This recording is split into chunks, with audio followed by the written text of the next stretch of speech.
네, 여러분 안녕하십니까? 이 비트코인 가지고 말들이 굉장히 많았습니다. 이 무슨 일이 벌어지고 있나? 여전히 우리 국민 대부분은 그게 도대체 뭐고 뭐 이런 생각도 가지고 있습니다만 어떻든 기술적으로는 그 블록체인이라고 하는 기술이 앞으로 인터넷이 그랬던 것 못지않게 기가 막힌 어떤 신기술의 새로운 신기원을 열 거다.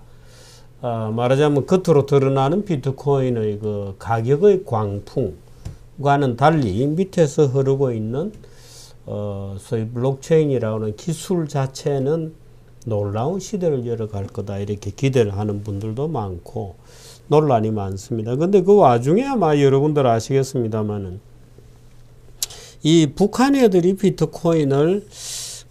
비트코인에 한국에 들어와서 비트코인 시장에서 대규모로 해킹을 했다. 야, 이거 뭐냐 도대체 이거는. 그럼 해킹을 해서 돈을 얼마를 가져갔다는 거냐? 비트코인을 가져갔느냐? 돈을 가져갔느냐? 또 이런 얘기도 있습니다. 한국에서 중국 사람들이 들어와서 대규모로 자금 세탁을 했다. 한미 간의 비트코인을 둘러싸고 상당한 의견 차이가 있는 것 같다. 비트코인이 혹시 북한 핵개발 자금으로 한국에서 비트코인이 뭐 난리가 났잖아요.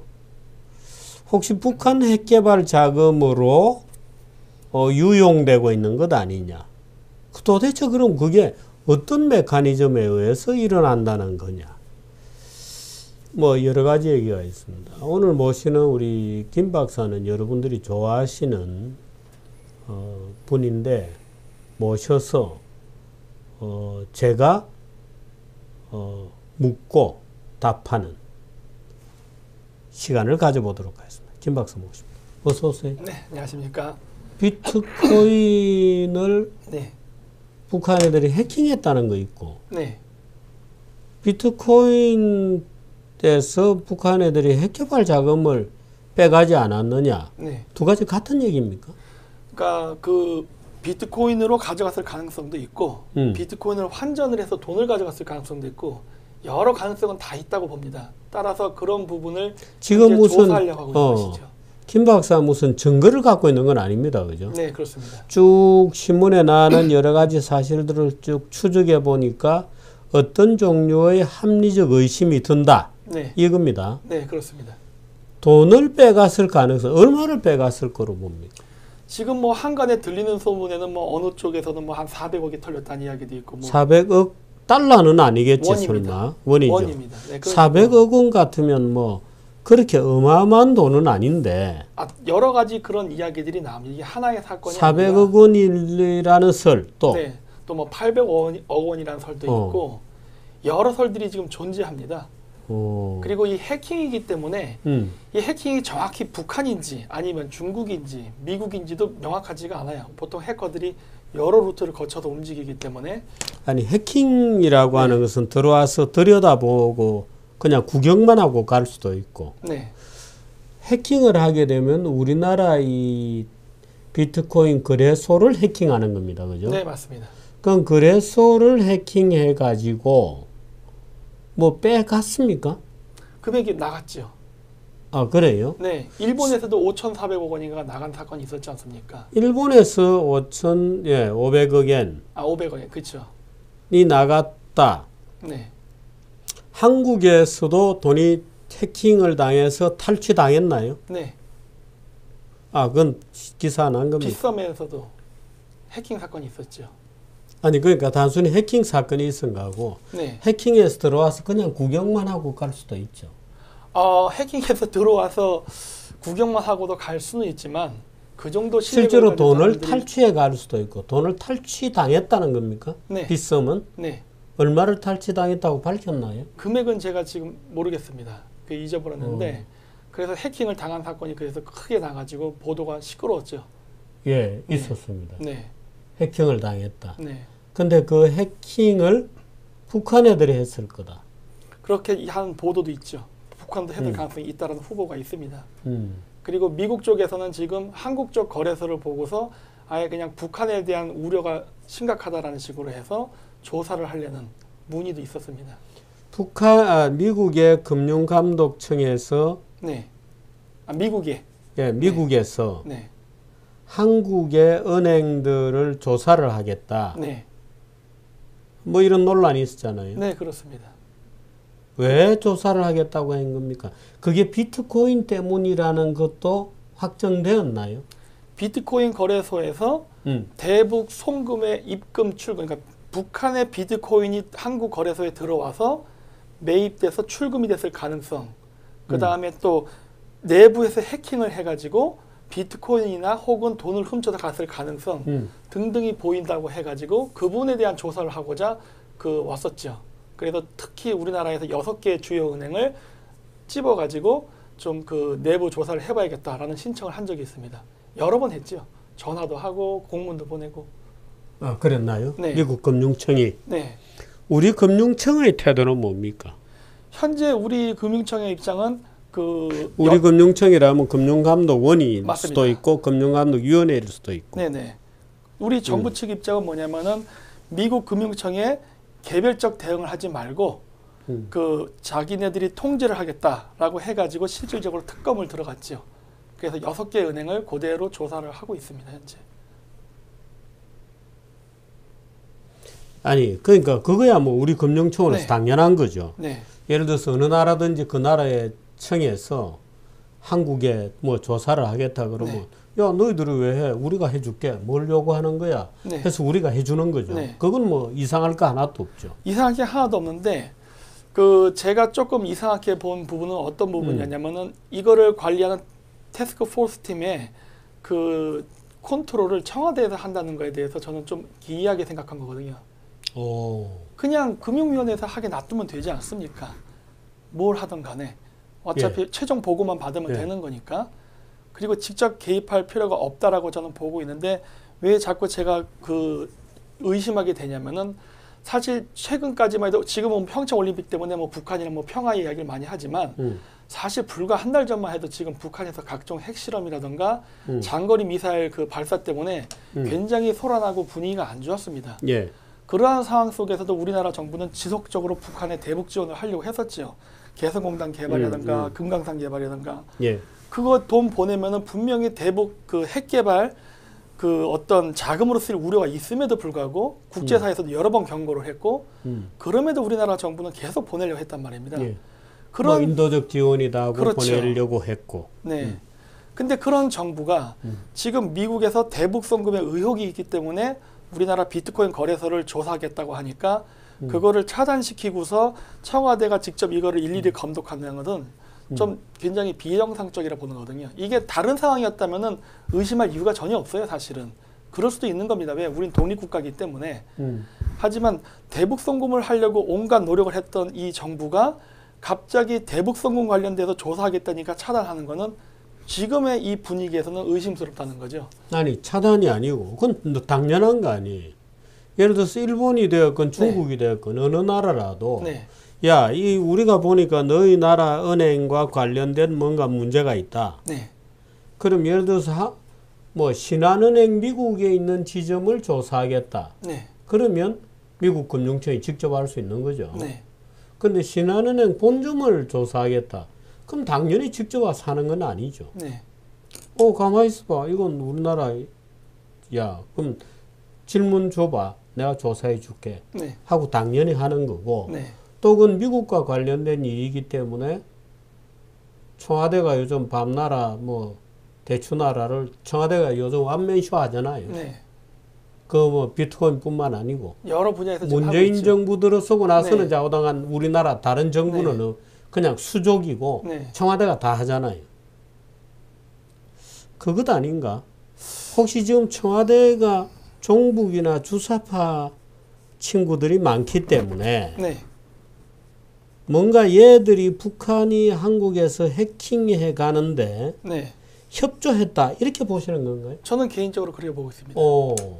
왜 그러냐면은 임종석 비서실장이 12월 9일 날도 저기 아랍에미레이트를 갔지 않습니까? 그리고 이제 레바논 대통령도 만나고 왔죠. 예, UAE를 갔죠. 원래 아랍에미레이트는 예전부터 돈 세탁을 하던 장소입니다. 그 나라는. 그리고 레바논 대통령은 친 헤즈볼라 계열의 그 대통령인데 이 헤즈볼라가 중요한 이유는 뭐냐면요. 그 모든 테러 단체는 전쟁을 하기 때문에 무기가 필요합니다. 예. 무기를 구입하려면 돈이 필요하고 예. 그래서 모든 테러리스트 단체들은 자금원이 있어야 되는데 예. 이 헤즈볼라는 시아파 계열의 무슬림 단체이기 때문에 테러 단체이기 때문에 예. 친이란계입니다. 그리고 이 헤즈볼라가 그 테러 자금을 확보하는 그 자금원은 무기 밀매입니다. 근데 이미 지금 이란에 들어와 있는 장거리 미사일들도 북한으로부터 구입한 것들이 많이 있습니다. 이란에. 그리고 북한과 이란 사이에 무기 거래를 대행해준 그 테러 단체는 헤즈볼라입니다. 근데 왜 임종석 비서실장은 그 레바논에 가서 그 헤즈볼라 계열의 대통령을 만나고 아랍에미레이트 가서 왜 돈 세탁 업자를 만나고 왔냐는 겁니다. 아, 돈 세탁 업자를 만났습니까? 왕세자 국부펀드의 그 CEO 하지 않습니까? 그쪽에. 아, 그러니까 그 친구가 네. 돈 세탁의 전문가라고 보는 거죠. 네. 아니, 레바논 대통령이 네. 헤즈볼라에 대해서 네. 우호적인 거 하고 네. 이거하고 무슨 상관이 있어요? 임종석이의 과거 그 경력 때문에 그렇습니다. 임종석이는 과거에 대북송금을 그러니까 우리나라 매체에서 그 북한 매체가 특허권 뭐 그렇죠. 대북 북한에다가 돈을 저작권을 자기가 대행으로 수거해 갖고 보내겠다고 했던 사람이거든요. 예, 보냈습니까? 보내지 못하고 묶였죠, 한국에서. 아, 그런 거예요? 네. 보내지는 못했군요. 뭐 보냈을 수도 있을 겁니다. 모릅니다. 어. 그것까지는. 근데 묶인 자금도 있죠, 현재 우리나라에는. 어. 근데 이 사람도 보면은 그렇게 대북 선거를 하려던 사람이란 말이에요. 근데 지금 아예 정권을 잡고 비서실장으로 있으니 더할 나위 없이 지금 좋은 기회지요. 이 사람 아니, 입장에서는. 정권을 잡고 비서실장으로 있으니까 이제 그걸 못할 수도 있죠. 더 못하게 된 거 아닌가?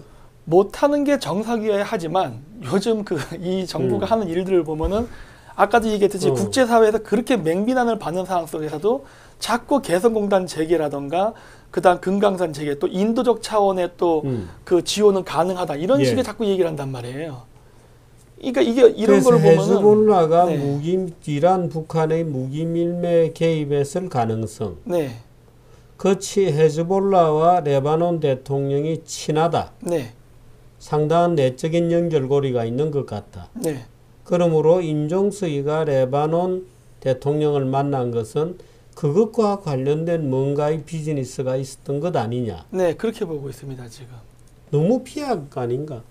비약입니다. 비약인데 다만 왜 이런 생각까지 하게 됐냐면 지금 정권이 하는 친북적 행위 때문에 그런 겁니다. 그러니까 평상시 같은 정권이면요 이런 생각할 이유가 없어요. UAE는 이 거래에서 어떤 역할을 했다고 보는 겁니까? 그 돈 세탁이죠. 그 자금이 서로 왔다 갔다 이동하는 과정 속에서 어떻게 보면 그 자금을 숨기는 역할을 했을 가능성이 있지 않나라고 보고 있습니다. 돈 세탁이라는 것은 네.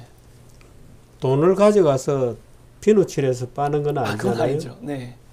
돈의 주인을 바꾸는 거거든요. 네, 맞습니다. 우리가 돈 세탁이라 하면 네. 이 돈의 주인이 누군지를 모르게 갈아치우는 겁니다. 네, 맞습니다. 근데 그렇게 하려고 그러면 어떤 종류의 거래가 수반이 되어야 돼요. 네. 그냥 돈이 들어갔다가 아무나 찾아가는 게 아니잖아요. 그렇게 못합니다. 네. 그러니까 A라는 사람이 돈을 가지고 와서 B라는 사람이 가져갈 때는 뭔가의 다른 합법적 거래가 있는 것처럼 해서 가져가는 거거든요. 네. UAE의 경우에는 어떤 경우였을까요? 아직 거기까지는 다 못 찾았지만 한국에서 최근에 어떤 기사가 있었냐면은 그 2018년 1월 9일인가 그 평창 올림픽 주변을 아랍에미레이트가 1조 원을 투자해서 개발한다는 신문 기사가 난 적이 있습니다. 근데 1월 달이면 이미 평창 올림픽 개막 한 달 전이고 한 달 동안 주변에 지금 할 수 있는 건 특별히 없습니다. 뭐 공원 조성이라던가 요런 거 정도. 근데 그걸 갖다 1조 원씩이나 투자할 만한 그런 거리가 있는지. 지난 1월 달에. 네. 한 달 전입니다. 한 달 전에 UAE가 1조 원을 투자한다 그랬어요. 네. 그래서 그건 누가 사기쳤나? 할 이유가 전혀 없거든요, 거기에. 왜냐면 한 달 남겨놓고 저 추운 지역에서 세메트 건물을 지을 것도 아닐 거고 무엇을 하길래 그렇게 많은 비용이 들어가는가. 마지막 마감 정리인데. 땅 투자나 이런 거 아니었나요? 뭐 그럴 수도 있죠. 아니면 뭐 호텔을 사거나 그런 건가? 근데 아마 아실 거냐, 평창 올림픽 끝나고 나면 저 시설 아마 거의 다 유령 시설화 될 가능성이 매우 높습니다. 아니 그거는 보는 사람에 네. 따라 다를 수 있으니까. 네. 근데 이런 일련의 과정들이 같이 맞물려 움직였다는 거예요. 그러니까 이게 각자 개별적이면은 따로따로 움직였으면은 아니 그런 UAE 겁니다 하겠지만은, 같은 경우에는 네. 청와대의 공식 설명은 군대 파견에 관련된 여러 가지 미해결된 법적 문제 네. 이런 것들이 있기 때문에 우리가 불가피하게 가게 되었다. 이게 이제 청와대 설명이고 그렇죠. 친이계 또는 MB 계통의 에서는 이 말하자면 MB의 비자금이라는 걸 추적하다가 잘못 건드린 거다. 유나이티드 아랍에미리트의 황실의 네. 왕실의 돈인데 네.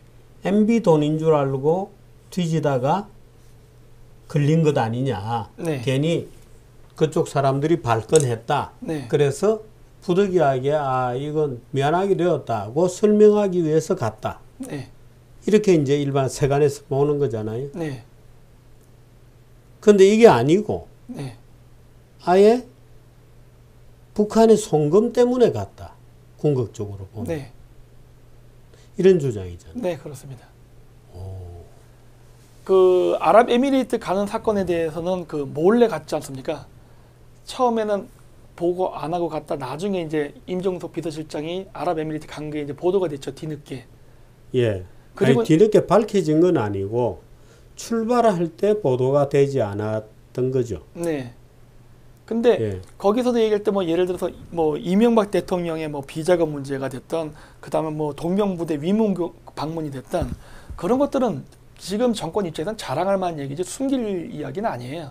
더구나 적폐청산을 이야기하는 정부가 이명박 정권을 자기네들이 비리를 들춰내서 조사하겠다는 건 어떻게 보면 국민들 앞에서 굉장히 좋은 프로파간다가 될 수 있는데 굳이 몰래 갈 이유가 없지 않습니까? 오히려 크게 떠들고 가는 게 더 대중의 주목을 받을 수 있고 자신들의 그러한 조사에 힘을 얻을 수 있으니까. 아니. 네. 그 잘못 건드린 거죠. 우리 돈이 아닌 걸 건드린 그렇죠. 거죠. MB 돈이 아닌 거를 네. 건드려서 네. 국제적으로는 리베이트 같은 게 돌아다니거든요. 당연하죠. 근데 그 돈을 잘못 건드려서 이게 공개가 되면 네. 한국 기업들이 이제는 밖에서 장사를 못 한다. 당연하죠. 이제 그것 때문에 진사하러 간 거다. 이런 논리잖아요. 네. 그러니까 갈 이유가 충분히 성립이 되고 말하자면 잘못해서 갔기 때문에 네. 국민들이 뭐 몰랐으면 좋겠다고 생각할 수 있죠. 근데 이게 돈 세탁하러 갔다. 네. 그러니까 대북 송금이랑 관련돼서 네. 지금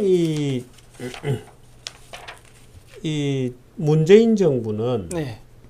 어떻든 밖에서 비트코인에 대해서 좀 아는 사람들이 볼 때는 저 친구들은 학교에서 데모만 해왔기 때문에 네. 비트코인이라든가 이런 산업이나 경제에 대한 이해가 전혀 없어서 네. 오히려 비트코인 시장 문을 닫으려고 한다. 네. 이렇게 돼 있는 거 아니에요. 비트코인을 이용해서 돈을 네. 왕창 빼가지고 북한이 송금했다. 네. 아이고 그걸 믿으라는 거냐? 우리 쟤들은 비트코인에 대해서 오히려 문 닫으려고 지금 하고 있는 지금은 거예요. 그렇습니다. 네. 그런데 왜 그러냐면 우리나라가 불과 5달 전만 해도요. 비트코인 거래량이 이렇게 많지 않았습니다. 우리나라에서 비트코인 거래량이 급증하게 된 거는 2017년 9월 15일 날 중국에서 비트코인 거래소를 닫으면서 시작됐습니다. 예. 그래서 중국에서 그 돈들이 비트코인이 한국으로 왕창 몰려오면서 우리가 거래량이 1, 2등을 한국이 차지하게 된 것이죠. 한국 시장이라고 하지만 중국 사람들이 거래한 건가요? 네, 중국의 비트코인입니다. 왜냐하면 비트코인을 만드는 거는 공장에서 파밍이랑 해서 생산을 해내는데 예. 우리나라는 그 정도의 시설이 없습니다. 중국에 어마어마한 규모의 그런 시설이 있고 그게 가동이 돼가지고 비트코인을 생산해 왔거든요. 그랬고 비트코인 거래소 시장을 중국에서 폐쇄한 이후에도 계속 공장은 돌았습니다. 지금은 이제 전기를 끊는다고 해서 이제 실질적으로 이제 마비되다시피 했지만은 거래소가 폐쇄되고도 몇 달 동안은 계속 중국에서는 비트코인을 생산해서 그 공장이라고 하는 게 한국으로 무슨 왔거든요. 뭐 돈을 찍어내고 이게 아닙니다, 그죠? 컴퓨터에 네. 에서 계속 이제 소위 마이닝이라고 하는 그런 맞습니다. 작업을 하는 것입니다. 네. 근데 거기에서 생산된 비트코인이 만들어진 비트코인을 한국에 가지고 와서 네. 거래를 하는 거죠. 그럼 중국인들은 네. 그 거래라는 게 와서 파는 거래일 거죠. 그렇죠. 비트코인을 한국에서 파는 겁니다. 그 사준 거는 한국 사람들이잖아요. 네. 그럼 중국 애들은 팔아서 그 돈을 중국으로 가져갔을까요? 가져갔을 거라고 봅니다. 그리고 다른 나라를 통해서도 나갔을 보고 있습니다. 지금. 꼭 중국이 아니더라도 다른 나라를 또 한번 경유해서 중국 쪽으로도 들어갔을 거라고 보고 있어요. 왜냐면은 나갈 때 통장을 한쪽 루트로만 만드는 게 아니라 여러 나라를 다 만들기 때문에 그거는 꼭 중국으로만 일방적으로 갔다고는 볼 수 없습니다. 어떤 하나의 단일의 목적을 가진 돈이라면 네. 상당히 그 계좌를 여러 개를 튼다 하더라도 네. 계좌당 금액이 크기 때문에 네. 한국 당국에 포착이 될 거라고 봐야 되거든요. 그렇습니다. 그게 바로 아까 전자송금을 하게 되면은 300억 달러 이상이 되게 되면은 당연히 걸리게 돼 있습니다. 1차 나갈 때는 신고를 해야 되고 2차, 3차 나갈 때는 허가를 받아야만 나갈 수 있습니다. 그러니까 그런데요. 네, 그 나갈 때는 반드시 이번엔 뉴욕 금융청에서 말했던 그 6개 CLS 은행 그 은행을 통해서만 나갈 수 있죠. 그렇죠. 네. 그래서 그 은행 쪽을 지금 한번 보자고 하는 거예요. 그래서 왜냐면 뭐 비트코인이 만들어진 역사를 보면 뭐 여러 이야기가 나오지만 중요한 거는 그거를 만든 사람이 어떤 목적을 갖고 만들었냐가 중요한데 지금 이 동아시아에서 거래되는 비트코인의 90%에 해당하는 중국에서 만들어진 것들을 이거는 중국의 그 부자들이 외환 반출이라든가 돈 세탁의 목적으로 처음부터 만들었습니다. 처음부터가 그런 목적이었어요. 예. 그렇기 때문에 그런 돈들이 중국 내에서 거래가 안 되자 한국에 와서 지금 돈 세탁의 업무를 지금 하고 있는 것뿐이거든요. 근데 그거하고 네. 북한 애들하고 무슨 상관이에요? 북한이 개입되는 거는 지금도 그렇지만은 북한 사람들이 중국에 가가지고 여권을 사가지고 중국인으로 위장을 해서 사업하는 경우가 굉장히 많습니다. 그래서 그 조선족의 그 여권들을 자기가 사가지고 중국 법인을 만들고서 일하는 북한 회사들이 중국에 많지요. 그런 회사들이 지금 이 비트코인 거래소에 개입돼가지고 같이 움직이는 게 아닌가라고 보고 있는 겁니다. 그렇게 되면은 당연히 거기서 번 수익이 대북송금으로 들어갈 수가 있죠. 아, 너무 막 연결을 하는 것 같은데. 연결이 아니라 그 증권가 쪽에서도 그 일하시는 분 보면은 조선족 사람들이 그렇게 와가지고 몇 조 단위로 돈 세탁을 요청한 사람들이 꽤 많답니다. 중국인이 아닙니다. 아, 그래요? 네. 중국인이 아닌 조선족 사람. 근데 그것도 조선족이 아닌지 우리는 뭐 알 수가 없어요. 말이 어눌하고 저쪽 조선족 사투리나 함경도라든가 이북식 그 사투리가 섞여 있기 때문에 중국 여권이니까 우리는 그냥 그걸 조선족이라고 부르는 거지. 그게 진짜 조선족인지 북한 사람인지 어떻게 합니까, 우리는. 근데 그런 문의가 들어오고 짧은 기간 내에 빨리 많은 돈들을 지금 해달라고 하는 문의가 온다고 하는데 그분도 그때 예전에 제가 이야기했던 그 강의했던 그 동영상을 보고서 그런 부분들이 있는 것 같다. 조선족들이 그금을 들고 와서 증권회사에 와서 돈 세탁을 부탁한다? 증권거래소가 아니라 있습니다. 그러니까 증권회사에 와서. 네. 그 어떻게 돈 세탁을 하나요? 못합니다. 불가능합니다. 그런데.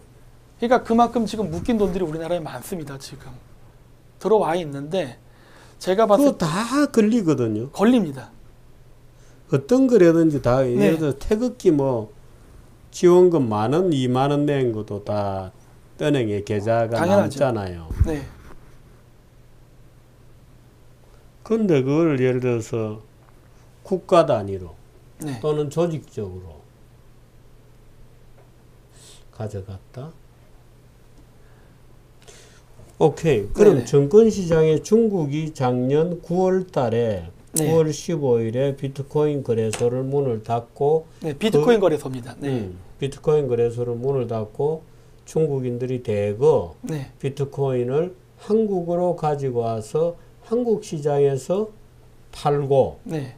돈 세탁을 어떻든 뭐 했다고 보고 네. 해서 나갔다. 네. 그 나가는 과정에서 미국 금융청에서 들여다보고 야 이거는 뭔가 문제가 있다고 생각해서 한국에 요청을 했다. 네. 오케이. 그까지는 하나의 스토리인데 네. 그러면 북한 애들이 해킹해 간 거는 이건 다른 문제예요. 네.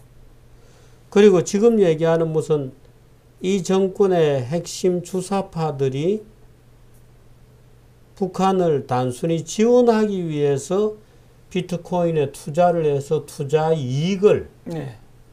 송금을 했다? 북한에? 이건 또 다른 얘기죠.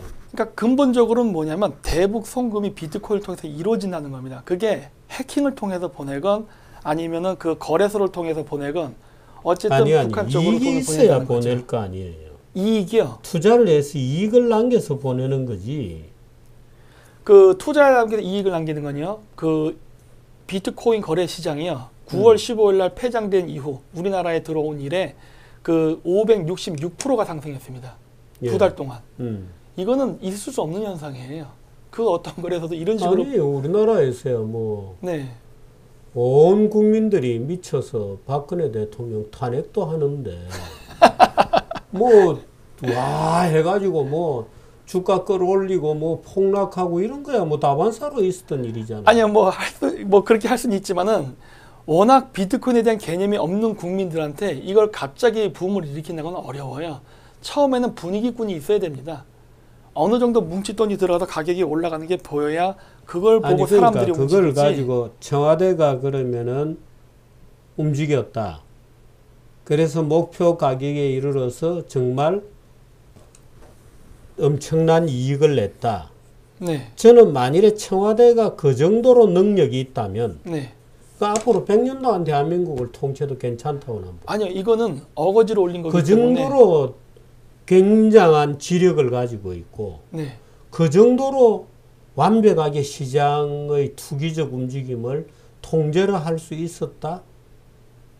글쎄, 대한민국을 통치한다는 말은 죄송한 표현입니다만은 네. 그렇게 능력이 있고 전지전능했다? 저는 안 믿기는데. 아니요. 이게 왜 그러냐면 제가 이렇게 추정한 이유가 그 첫 단계 그 투입된 자금들이 국민연금, 그다음 우체국의 예금, 그리고 중소기업. 아니 그거는 네, 이쪽의 돈들이거든요. 일부 들어갔죠. 네. 그것도 국민연금이 직접 투자하려고 한 게 아니고 국민연금이 금액 일부를 맡겼는데 네. 거기에서 여러 포트폴리오를 하면서 네. 약간씩 해본 거죠. 그렇죠. 근데 그거를 뭐 몰랐다고 할 수는 없습니다. 왜냐하면 다 그 사전 그렇죠. 거래 전에 다 아니, 얘기하기 때문에. 그러니까 조금씩 요즘 투기 상품 종류는 다 하니까. 당연하죠. 비트코인이나 이런 가상화폐 이런 것도 왜냐면 증권 시장에 있는 사람들은 생각하는 게 그거만 하니까 네. 그 약간씩 해봤다. 포트폴리오에 좀 편입을 했다. 그거하고 그게 약간 국민연금은 국가가 통제하는 거니까 거기에 있으므로 청와대가 어떤 매니플레이션이 들어왔다고 주장하는 거하고는 완전히 다른 문제죠. 그 비트코인은요, 굉장히 그 중국에서 그 매력적인 상품으로 움직였습니다. 실질적으로 예. 중국에서 비트코인 거래 시장을 폐쇄한 데에는 그 중국의 많은 금융 자금들이 비트코인으로 몰렸기 때문입니다. 그래가지고 다른 주식이라든가 부동산 쪽으로 투입이 되질 않고 비트코인으로 몰렸기 때문에 자칫 잘못되다가 이것 때문에 주가 폭락이라든가 부동산 버블이 붕괴될까봐 막은 극단의 조치도 있거든요. 그러니까 그러면 오케이. 네. 그러면 뭔가 우리나라에서 5배, 6배가 올랐다. 네. 이거는 분명히 일종의 누가 했던 간에 장난이 있는 거다. 네. 이거는 하태경 의원도 이 부분에 대해서 발표를 한 적이 있죠. 하태경 말은 네. 저는 안 믿습니다. 그렇습니까? 예. 그럼 아무렇게나 그래요? 아무렇게나 떠드는 친구니까. 알겠습니다. 네. 5, 6배를 말하자면 올렸다. 네. 그래서 돈을 벌었다. 네. 저는 그렇게 완벽한 투기꾼이 존재하는 게 불가능하다고 생각하는데 네. 그렇게 생각하면 우리가 비트코인 시장에 대해서 이해를 못해요. 네. 주식시장에 대해서도 늘 완벽한 투기의 신이 조작해서 매니플레이션을 한다. 이렇게 생각하면 그는 뭐 색에 대한 이해가 안 되거든요. 근데 어떻든 5, 6배를 말하자면 누군가 끌어올렸다. 네. 우리가 증권시장에 간 바보들은 늘 이렇게 얘기해요. 예를 들면 증권 브로커가 네. 우리 김 박사에게 투자를 권유할 때 네. 이렇게 얘기합니다. 이 주식이 지금 2만 원인데 5만 원까지도 오를 수도 있습니다. 이렇게 얘기 안 해요. 네. 증권시장에서 근무하는 브로커는 항상 얘기하는 게 지금 이 주식은 지금 2만 원인데 5만 원까지 올린다고 합니다. 이렇게 얘기합니다. 네. 누가? 지도 모르죠. 네. 근데 5만 원까지 올라갈 거로 봅니다. 이래가지고는 사람들이 잘 안 꼬이거든요. 당연하죠. 그러니까 2만 원, 5만 원까지 올린다고 합니다. 누군가의 세력이 있어서. 네. 그러니까 우리는 2만 원에 사가지고 4만 원에 팔고 나와도 됩니다. 이렇게 네네. 얘기하거든요. 그렇죠. 그런 거 아닌가요? 우리나라가 지금 중국하고 똑같은 상황인 게 우리나라에도 돈이 있는 사람들은 있습니다. 다만 왜 그러면 이러한 가격이 폭등하는 게 가능하냐면은 이걸 뭐 어떻게 조정한다고 하지만 사실 그게 개인이 조정하고 싶다 해도 조정이 잘 안 됩니다. 하지만 이 경제 불황인 상태에서 한두 가지의 성장 요소만 있으면요 돈은 몰리게 돼 있어요. 지금 일반 사람들이 부동산이라든가 주식이나 이쪽 투자하는 것보다는 이미 다 포화 상태에 가깝게 와 있기 때문에 비트코인은 초창기라서 지금 투자해야지 가격이 올라간다라는 그런 심리가 있거든요. 아니 그러니까 그런 심리에 의해서 다 6배나 오를 수 있는 거죠. 네. 근데 그걸 누가 올렸다? 투기 세력들이 또는 북한이 송금을 하려는 세력들이 올렸다? 그러니까 처음에는 큰 돈이 한번 들어가서 숫자가 올라가는 게 보여져야 그 다음부터 움직입니다. 그러니까 원래 그 금융 같은 거 작전할 때도 뭐 진짜 80%의 금융 움직이는 게 아니라 한 10% 20%만 움직여가지고 처음에 분위기만 잡아갖고 나중에 올라오면 빼고 나오는 거 아닙니까? 그러니까 그 부분을 했다는 거죠. 그 뭐 지금 비트코인의 모든 가격이 그렇게 하려 그러면 이 말하자면 정권의 네. 음모를 꾸미는 세력들이 네. 미리 비트코인을 사야 되거든요. 네. 그런 천재적인 기획이 가능할까요? 쟤들 머리로. 예. 비트코인은 지금 거기 중국에서 거래가 중지됐다고 하지만 꼭 거래소를 통해서만 거래되는 게 아닙니다. 불법 거래도 가능해요. 따로도. 아, 물론이죠. 네, 그렇기 때문에 그거는 따로 대량으로 구입하는 거는 어렵지 않습니다. 미리 왕창 가지고 있었다. 네. 그래서 한국에서 대여섯 배가 올랐기 때문에 팔은 거다. 네. 왜냐하면 한국이랑 중국은 이미 오랫동안 비즈니스 커넥션이 있기 때문에. 아니 그러니까 아니. 네, 그 얘기는 그 말하자면 권력의 실세들이 네. 그렇게까지 가격의 움직임을 완전히 통제할 수 있다? 또는 통제는 못하더라도 예측할 수 있었다? 그렇게 능력이 있는 사람들일까요? 아니요. 저는 쪽이나 이쪽 정부 사람들이 했다고 생각하지 않습니다. 저는 그렇게 보지 않아요. 그러면 누가 한 거예요? 중국 쪽 투자자들이 했을 거라고 보고 있어요. 아, 가격을 올린 거는? 네. 그거는 그쪽에서 컨트롤 했을 거라고 봐요. 왜냐면 우리나라는 이 국제금융을 갖다가 움직일 수 있을 정도의 그러한 인재는 별로 없다 봅니다. 저는. 중국 같은 경우는 이미 이러한 일을 한국에서만 하는 게 아니라 유럽에서도 이미 하고 있고 그 다음에 다른 일본에서도 하고 있기 때문에 오히려 전문가는 중국인이에요. 이런 분야에 대해서는. 그렇기 때문에 걔네들이 필요한 건 거래장이 필요한 것이죠. 뭐 전문가라기보다는 개떼처럼 몰려다니는 거 그쵸? 전문가죠. 네. 중국 애들이 뭐 개떼처럼 몰려다니 인해준술로 몰려다니는 전문가인데 네. 그러면 어떻든 그럼 이 뭔가 이 어둠의 세력들이 대여섯 배 오른 것 중에 일부를 투자해서 오케이 돈을 벌었다. 네. 그 돈을 북한으로 송금했다고 보는 겁니까? 중국은 우리나라의 비트코인을 가져와서 돈 세탁만 해서 나가는 게 목적이라고 저는 봅니다. 저는 그렇게만 보고 있어요. 따라서 중국 애들이 여기 우리나라에 들어서 5, 6배 뛰는 거 저는 원치 않을 거라 봅니다. 왜? 돈 세탁은 조용히 하는 겁니다. 그렇지. 이렇게 맞습니다. 요란하게 하면 큰일 나요. 예. 걸립니다. 그렇기 때문에 중국의 입장에서는 이걸 조용히 돈 세탁만 해가지고 빼내는 게 목적인데 문제는 대량의 비트코인이 한국에 들어왔을 때 한국 쪽에서도 다른 마음을 먹은 자천 세력들이 이 비트코인을 더 가격을 폭등시켜버린 게 아닌가라 보는 거예요. 그 이유가 벌었다. 네. 그 번 돈을 어떻게 송금합니까? 여러 루트가 있지만 전 그 전자송금을 통해서도 송금한 것 같다고 생각하는 겁니다. 그 다 기록이 남고 네. 그 얘기고 그죠? 네. 그러면 네. 여러 이제 단계를 거쳐야 할 거 아니에요. 그렇죠. 한국에서 북한으로 바로 뭘 송금할 리는 없고 네. 또 그렇게 할 일도 없고 네. 그러면 일본 은행에 들어갔다가 네. 무슨 뭐 홍콩 은행에 들어갔다가 네. 또 뭐 어디 중국의 은행에 들어갔다가 네. 이게 DMB라고 하는 북한 계좌에 네. 본격적으로 꽂혔을 거다. 이런 네. 거에 네, 그렇습니다. 그러니까 중국 입장에서는 요란하게 할 필요는 없는 거였는데 한국 쪽에서 그걸 요란하게 뻥튀기 시켜버린 게 아닌가라고 보는 거예요. 아니 근데 오히려 실제로 이 정부는 지금 비트코인 시장을 문을 닫으려고 그건 그 후에 나온 거죠. 네. 아니 했다가 네. 여론이 안 그러니까 지금 이러지도 못하고 저러지도 못하고 그렇죠. 있는 거잖아요. 맞습니다. 왜냐하면 그래서 저는 이걸 그냥 단순히 사행성이기 때문에 닫는다라고 보지는 않고 있어요 지금. 왜냐하면은 우리나라에 들어온 비트코인 자체가 처음부터 중국에서 돈 세탁 목적으로 만들어진 것들이 왔기 때문에 한국에서 그거에 무슨 용도로 쓰이겠습니까? 결국 돈 세탁 용도로 쓰이는 거예요. 물론 그거를 위해서 우리나라 매매가 이루어지는 것일 뿐이지. 그러면서 이제 한국 사람들이 예를 들어 중국에서 들어온 거를 1비트당 300만 원에 샀으면은 자기도 이익을 봐야 되니까 이거를 400만 원 올리고 또 대팔 때 500만 원 올리고 이런 일들이 벌어졌던 것인데 워낙 한국 경기가 불황이다 보니까 다른 데 투자할 데는 없고 더 큰 돈을 벌 수 있는 데가 없나 하다 보니까 비트코인이 유일하게 다른 것에 비해서 눈에 띄게 성장을 하니까 나중에 우리나라 사람들이 돈을 확 몰아넣으면서 진짜 5배, 6배까지 뛰는 웃지 못할 현상이 벌어진 건데 문제는 이 과정 속에서 이 마진 중에 일부가 나갔다고 보는 거예요. 북한 쪽으로.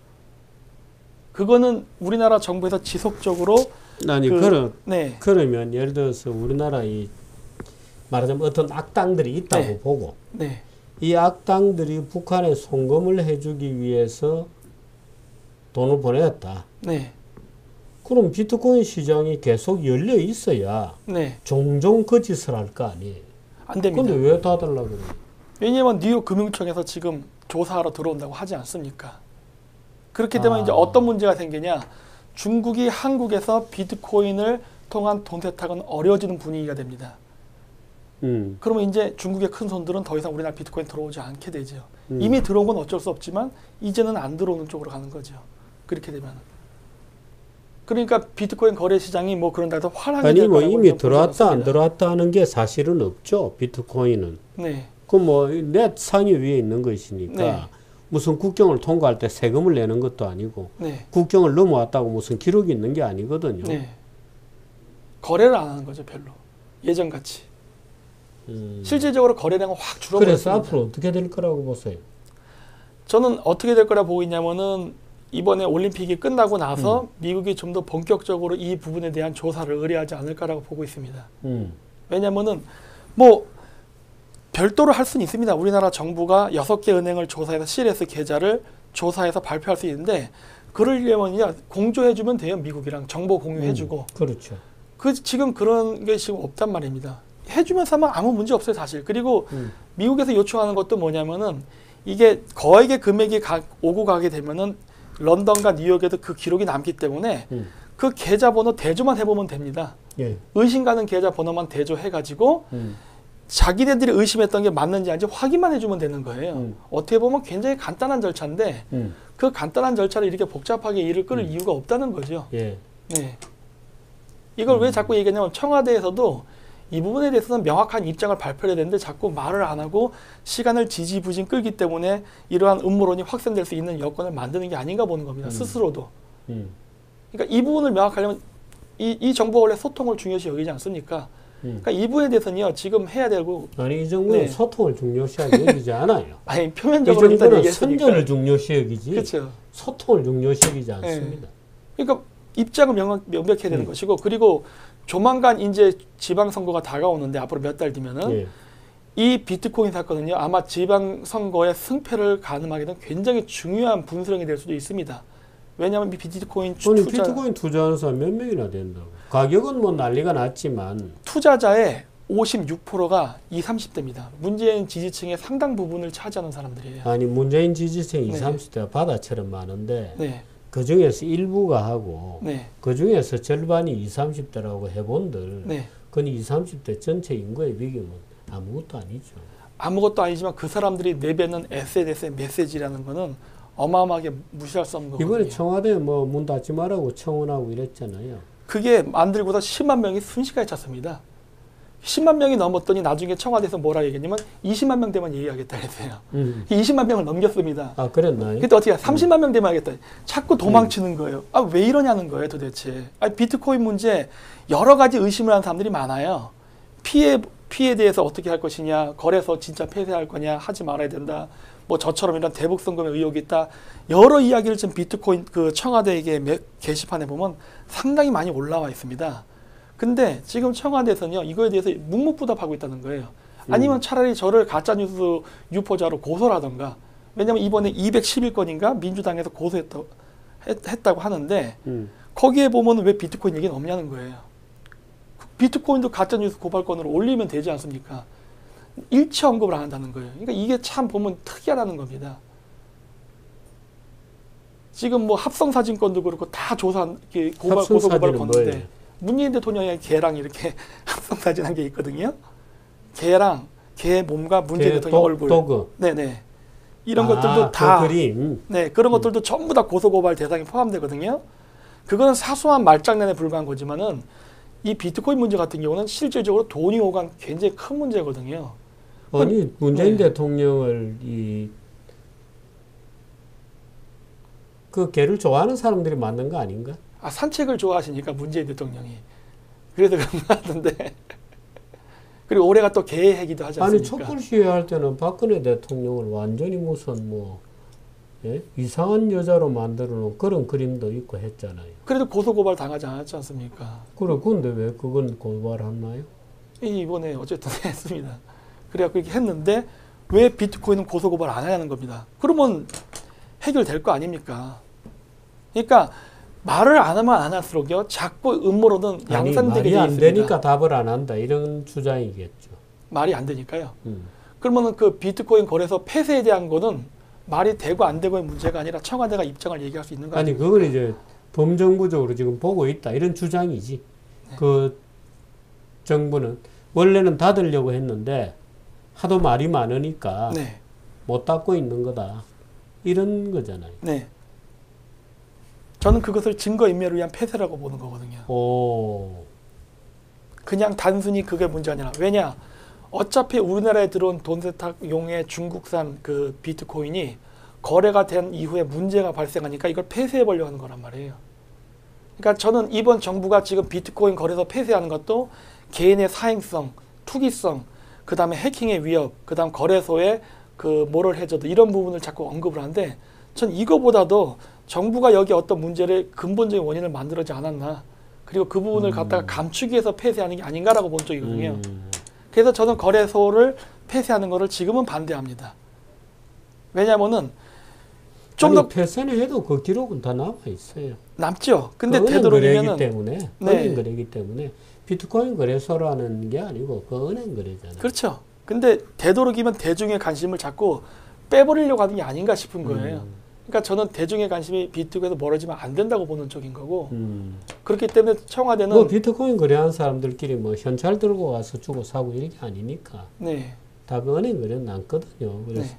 지금 문 닫는다고 해서 그 은행 거래가 없어지는 건 아니에요. 당연히 안 없어집니다. 그렇기 때문에 CLS 은행 계좌를 열어가지고 그걸 갖다 그 함께 미국이랑 공조조사하면 끝나는 겁니다. 왜? 미국에서도 대북 송금의 의혹이 있기 때문에 가상화폐 거래소를 통해서 그거를 보자는 거거든요. 해서 나오지 않을 가능성이 많아요. 돈이라는 게 몇 번 그렇죠. 거쳐가면 그렇기 때문에 이렇게 과잉 반응을 볼 필요는 없다거든요. 그냥 보면 되고 공조해주면 됩니다. 그냥 그러면 끝나는 일이에요. 그냥 뭔가 미심쩍다 이렇게 좀 보시면. 네. 근데 저 같은 경우에는 우리 정부가 그렇게 우리 정부를 지금 구성하고 있는 소위 실세라는 인간들이 그런 정도로 완벽하게 시장을 예측하고 조작할 수 있다면 저도 그렇게 보지 않습니다. 네, 조작할 수 있다면 오히려 다행이라고 생각합니다. 아 그러면 고맙죠. 뛰어난 정치인이니까. 그러니까 저는 그거보다는 이용당했다고 보는 거예요. 지금도 평창올림픽 보십시오. 이거 북한한테 이용당하잖아요. 돈은 우리가 다 쓰고 북한한테 이용당하고 있단 말이에요.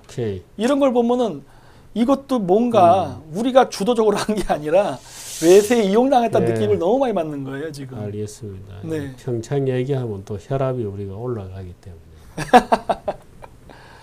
네. 오늘 비트코인 얘기 좀 들어봤습니다. 사실 네. 비트코인 얘기는 뭐 전문가들끼리도 아주 치열하게 의견 대립이 있고, 네.